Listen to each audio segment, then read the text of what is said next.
नाम है नाटो सिंह चड्ढा। मुझे पता है आप लोगों ने ये वाला नाम भी पहले कभी नहीं सुना होगा, लेकिन मेरी नाटी हाइट होने की वजह से सबने मिलकर मेरा नाम नाटो ही रख दिया। और आज मैं यहाँ आप लोगों के साथ मेरी स्ट्रगलिंग लाइफ की कहानी शेयर करूंगा। बचपन से ही मेरी लाइफ बहुत मुश्किल थी। जब मैं अपनी आंख बंद करता था तो मुझे कुछ दिखता नहीं था। जब मैं अपना मुंह बंद करता था तो मैं कुछ बोल नहीं पाता था। जब मैं सुबह पोटी करने जाता था तो मुझे अपने साथ सीढ़ी ले जानी पड़ती थी भाई, और कभी कभी तो मैं पोटी पोट के अंदर ही अटक जाता था। इसीलिए अब मैं सुबह उठ के पहले पोटी करता हूँ और उसके बाद बिस्तर से उतरता हूँ।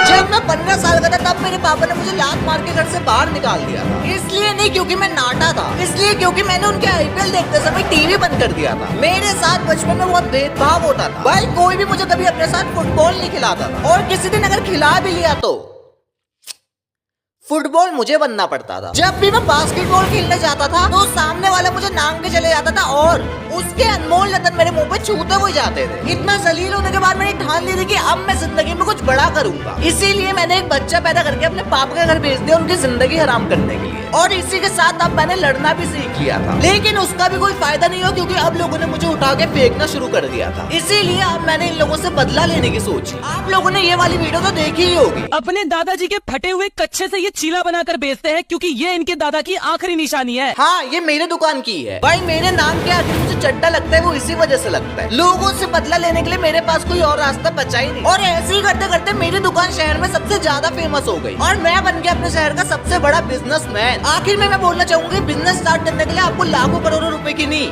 बस एक कच्चे की जरूरत होती है।